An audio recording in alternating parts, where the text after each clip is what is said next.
जंगल में मजा मेरी दीदी को अनायास ही मिल गया।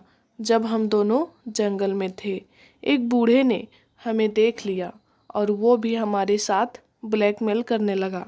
नमस्कार दोस्तों, मैं रॉकी आप सबके लिए मैं अपनी और अपनी शिखा दीदी की कहानी लेकर आया हूँ।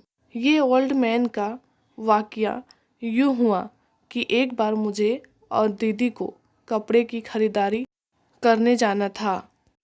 हम दोनों सुबह फ्रेश होकर नाश्ता करके घर से निकलने को हुए। उस दिन दीदी क्या तैयार हुई थी, मैं तो देखता ही रह गया। उस समय मम्मी थी तो मैं कुछ कह नहीं पाया, पर मेरा मन तो कर रहा था। मैं बस कशमशा कर रह गया और मेरी दीदी मुझे देखकर मन ही मन मुस्कुरा रही थी। हम दोनों बाहर गए। मैं बाइक स्टार्ट की और उन्हें बैठने का इशारा कर दिया।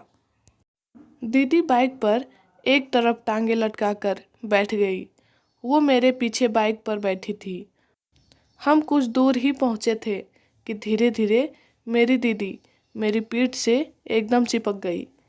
कुछ ही देर में मुझसे बर्दाश्त नहीं हो रहा था, तो मैंने शिखा दीदी से कहा कि मुझे अभी जाना पड़ेगा। मैंने बाइक को रोड से नीचे उतारा और जंगल की तरफ बढ़ा दी और एक शांत सुनसान जगह में रोककर बाइक से बिना चाबी निकाले छोड़ दिया। उस वक्त मैंने यही सबसे बड़ी गलती कर दी थी। इसका खामियाजा भुगतान पड़ा और मेरी इसी गलती की वजह से इस कहानी का जन्म हुआ। मेरा तो घर पर ही मन कर रहा था। दीदी हंसने लगी। फिर हम लोग जैसे ही बाइक के पास पहुँचे, एक भैंस चराने वाला बूढ़ा आ गया और हम लोगों को धमकाने लगा कि यहाँ क्या कर रहे थे। मैंने सब देख लिया है और मैं आपके गांव वालों को बुलाता हूँ। उसने मेरी बाइक की चाबी को भी निकाल लिया था। उसके ऐसा कहने से हम लोग डर गए कि बदनामी हो जाएगी।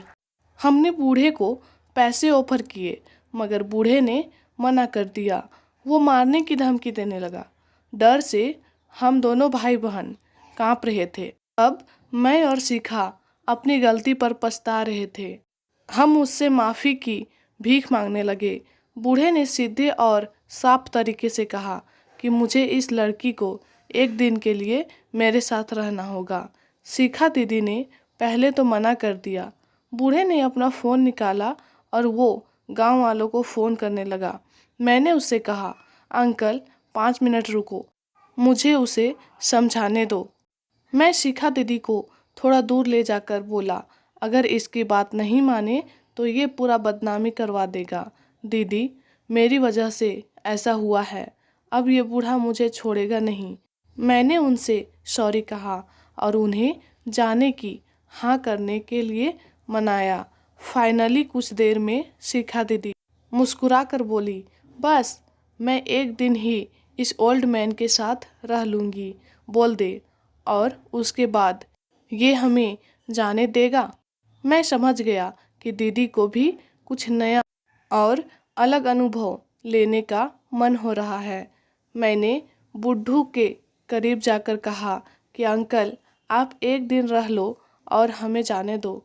फिर एक दिन जंगल में बीत गया और हम अपनी बाइक पर घर आ गए।